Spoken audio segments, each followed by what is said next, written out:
teacher, and today we are going to learn about friction. What is this friction?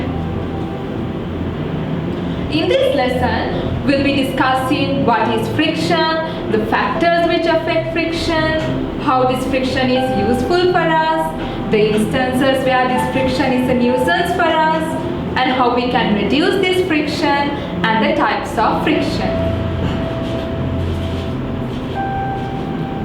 First of all, what is friction?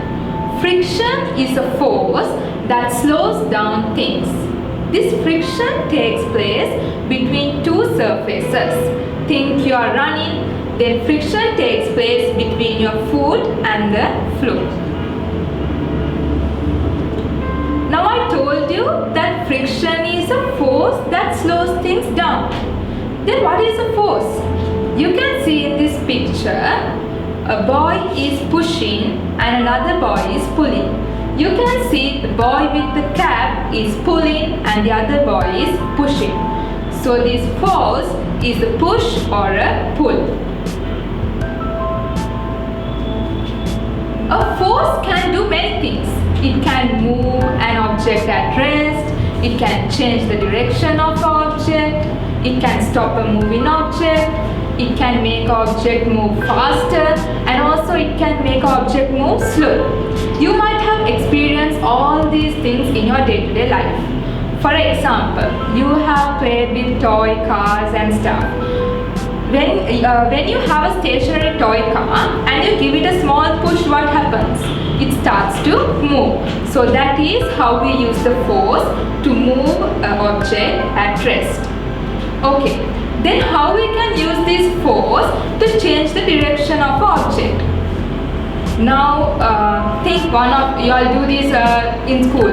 One of your friends are running and you suddenly come in between and push him to the other side and he gets thrown away to the opposite direction.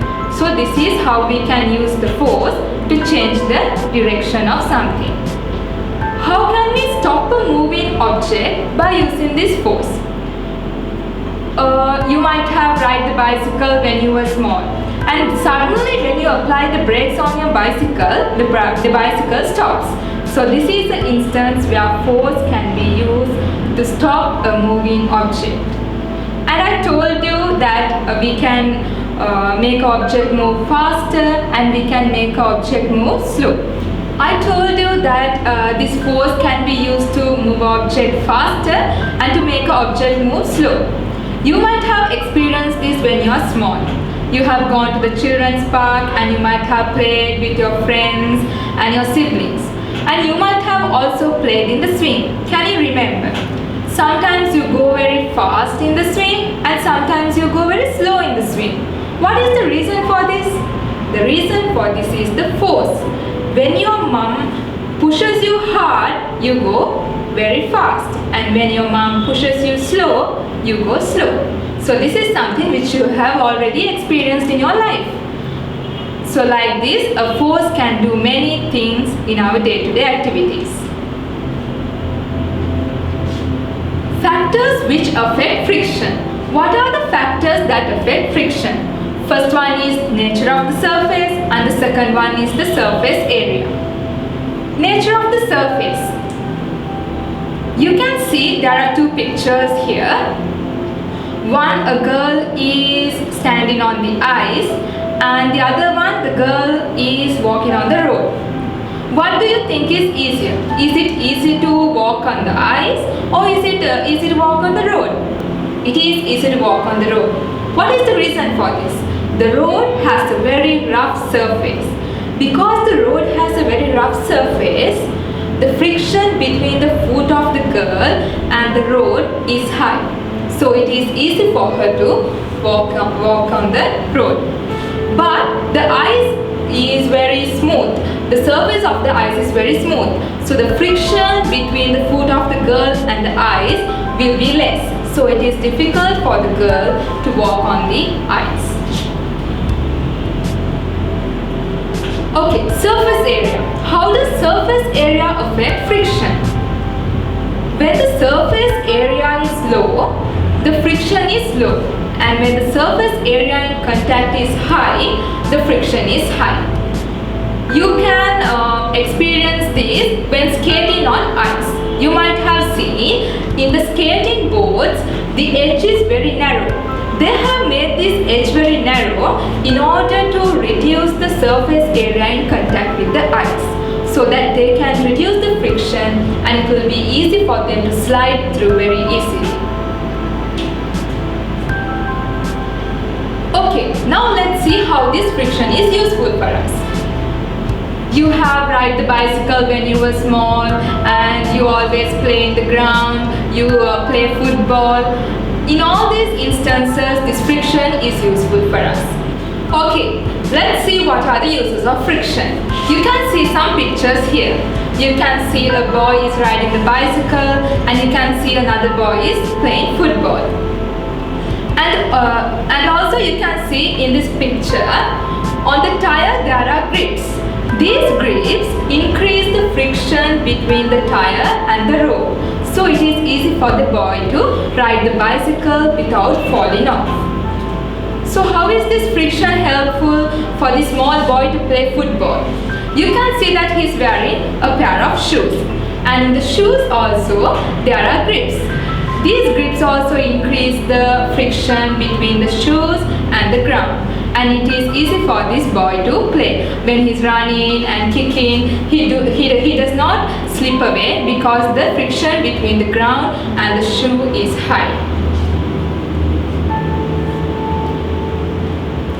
This friction is also a nuisance for us in some instances. What are these instances? You can see in the picture, there's a pair of shoes and you can see in one shoe, the sole of the shoe is worn out. And also in the other picture you can see there is a tire and in the tire which is in the middle, you can see there are no grips. The grips are also worn out. When this happens, it is a nuisance for us. We have to change the tires and we have to change the shoes, and when the grips goes away, we'll slip and fall. Things like this happen. So this friction becomes a nuisance for us in such instances. Okay, reducing friction. Can we reduce the friction? Yes, we can reduce the friction. What happens when we reduce the friction? Sometimes it is useful for us, sometimes it is harmful for us. You might have experienced this in the school when there is water on the floor and you run through it, you slip and fall.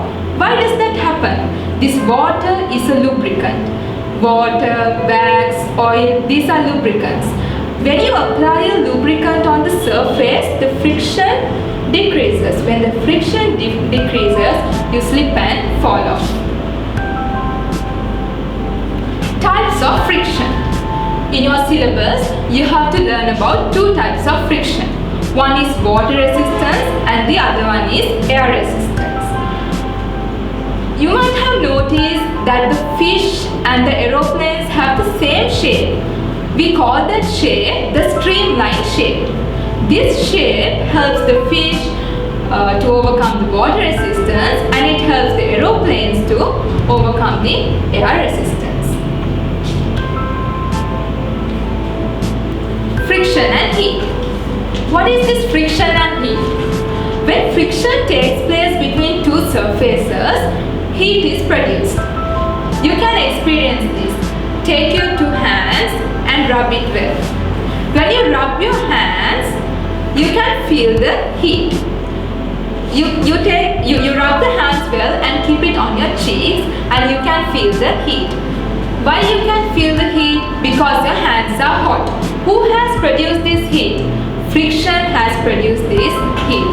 And also you can see in this picture, a boy is lighting a fire. And you can see there are some sticks and fire.